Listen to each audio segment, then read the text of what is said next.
Pets മലയാളത്തിലേക്ക് ഏവർക്കും സ്വാഗതം. ഇന്ന് ഞാൻ പരിചയപ്പെടുത്താൻ പോകുന്നത് കുറച്ചധികം ലവ് ബേഡ്സുകളെ കുറിച്ചാണ്. അപ്പോൾ അതിൻ്റെ കുറച്ച് കാര്യങ്ങൾക്ക് വേണ്ടിയിട്ട് നമുക്ക് വീഡിയോയിലേക്ക് പോകാം.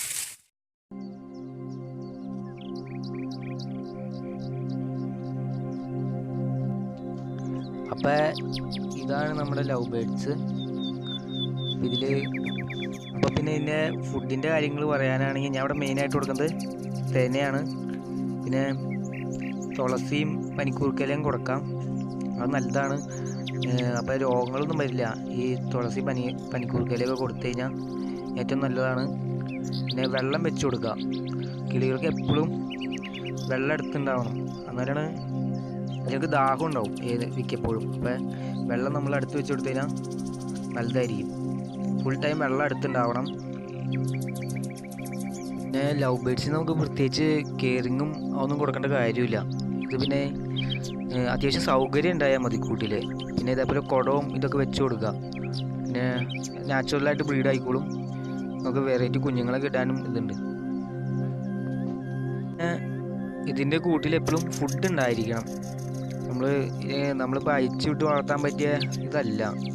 കൂട്ടിലിട്ട് വളർത്താൻ നടന്നുകൊണ്ട് കുട്ടികളുടെ അടുത്ത് എപ്പോഴും വെള്ളവും തീറ്റ ഉണ്ടായിരിക്കണം.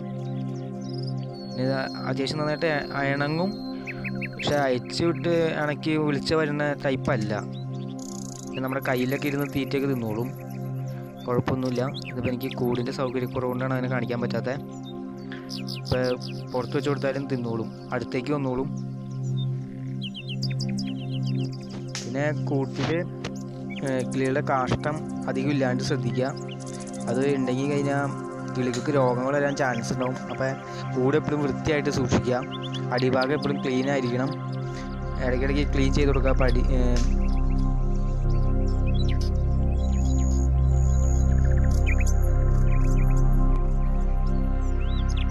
പിന്നെ കുഞ്ഞുണ്ടാകുമ്പോൾ നമ്മൾ പ്രത്യേകം ശ്രദ്ധിക്കുക. ഇത് കുഞ്ഞ് താഴ്ത്ത് വീഴാണ്ട് നോക്കണം. അതിന് പ്രത്യേകിച്ച് കെയറിങ് നമ്മൾ കൊടുക്കേണ്ട കാര്യമില്ല, അത് കിളി തന്നെ കൊടുത്തോളും. എന്നാലും നമ്മുടെ ശ്രദ്ധ എപ്പോഴും ഉണ്ടായിരിക്കണം. താഴ്ത്ത് വീണ് കഴിഞ്ഞാൽ ചിലപ്പോൾ ചാവാൻ ചാൻസ് ഉണ്ട്. ഇതിൻ്റെ മെയിലും ഫീമെയിലും പറയാനാണെങ്കിൽ മെയിലിന് ചുണ്ടിൻ്റെ മേളിൽ നീല നിറം ഉണ്ടാവും. ഫീമെയിലിനാണെങ്കിൽ അങ്ങനെ ഉണ്ടാവില്ല. പിന്നെ മെയിലിന് പിന്നെ ഫീമെയിലിനെ അപേക്ഷിച്ച് തടി കൂടുതലും അല്ലെങ്കിൽ വാലും കാണാൻ നല്ല ഭംഗിയായിരിക്കും. പക്ഷേ ഫീമെയിൽ അത്രയ്ക്ക് ഉണ്ടാവില്ല, അത്രയ്ക്ക് ചെറുതായിരിക്കുകയും ചെയ്യും. അധികം വലിയ ഭംഗി ഉണ്ടാവില്ല. മെയിലായിരിക്കും എപ്പോഴും സൂപ്പറായിട്ട് സുന്ദരനായിട്ടിരിക്കുക. നന്നായിട്ട് കെയർ ചെയ്ത് കൊണ്ടു നടക്കുകയാണെങ്കിൽ അത്യാവശ്യം നമുക്ക് വരുമാനം കിട്ടുന്ന ഒരു മാർഗം കൂടിയാണിത്.